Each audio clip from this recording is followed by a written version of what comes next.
ஆதியாகமம் 33ஆம் அதிகாரம். யாக்கோபு தன் கண்களை ஏறெடுத்து, இதோ ஏசாவும் அவனோடே கூட 400 மனிதரும் வருகிறதைக் கண்டு, பிள்ளைகளை லேயாள் இடத்திலும் ராகேல் இடத்திலும் 2 பணிவிடைக்காரிகள் இடத்திலும் வெவ்வேறாக பிரித்து வைத்து, பணிவிடைக்காரிகளையும் அவர்கள் பிள்ளைகளையும் முதலிலும், லேயாளையும் அவள் பிள்ளைகளையும் இடையிலும், ராகேலையும் யோசேப்பையும் கடையிலும் நிறுத்தி, தான் அவர்களுக்கு முன்னாக நடந்து போய் 7 விசை தரை மட்டும் குனிந்து வணங்கி தன் சகோதரன் கிட்டே சேர்ந்தான்.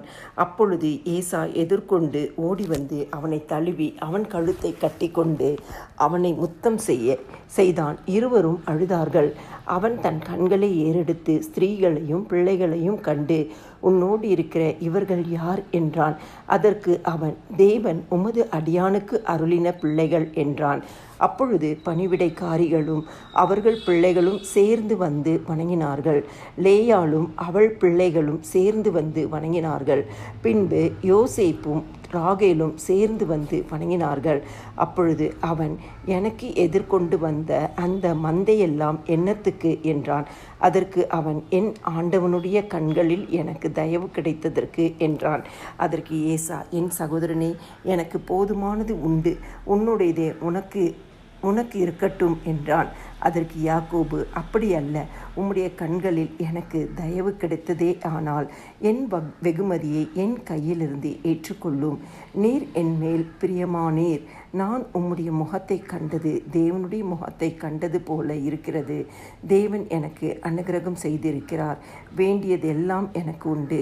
ஆகையால் உமக்கு கொண்டு வரப்பட்ட என் காணிக்கையை ஏற்றுக்கொள்ளும் என்று சொல்லி அவனை வருந்தி கேட்டுக்கொண்டான். அப்பொழுது அவன் அதை ஏற்றுக்கொண்டான். பின்பு அவன், நாம் புறப்பட்டு போவோம், வா, நான் உனக்கு முன் நடப்பேன் என்றான். அதற்கு அவன், பிள்ளைகள் இளம் பிள்ளைகள் என்றும் கறவையான ஆடு மாடுகள் என்னிடத்தில் இருக்கிறது என்றும் என் ஆண்டவனுக்கு தெரியும். அவைகளின் ஒரு நாளாவது துரிதமாய் ஓட்டினால் மந்தை எல்லாம் மாண்டு போம். என் ஆண்டவனாகிய நீர் உமது அடியானுக்கு முன்னே போம். நான் சேயீருக்கு என் ஆண்டவனிடத்தில் வரும் அளவும் எனக்கு முன் நடக்கிற மந்தைகளின் கால்நடைக்கும் பிள்ளைகளின் கால்நடைக்கும் தக்கதாக மெதுவாய் அவைகளை நடத்தி கொண்டு வருகிறேன் என்றான். அப்பொழுது ஏசா, என்னிடத்தில் இருக்கிற ஜனங்களில் சிலரை நான் உன்னிடத்தில் நிறுத்திவிட்டு போகட்டுமா என்றான்.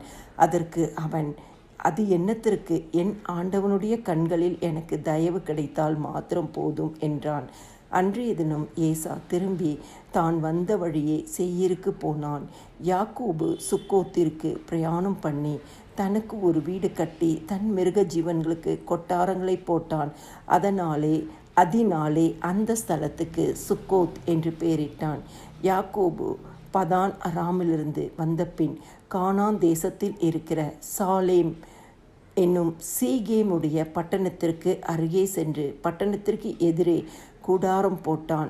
தான் கூடாரம் போட்ட வெளியின் நிலத்தை சீகேமின் தகப்பனாகிய ஏமோரின் புத்திரர் கையிலே 100 வெள்ளிக்காசுக்கு கொண்டு அங்கே ஒரு பலிபீடத்தை கட்டி அதற்கு எல்லோஹே இஸ்ரவேல் என்று பெயரிட்டான்.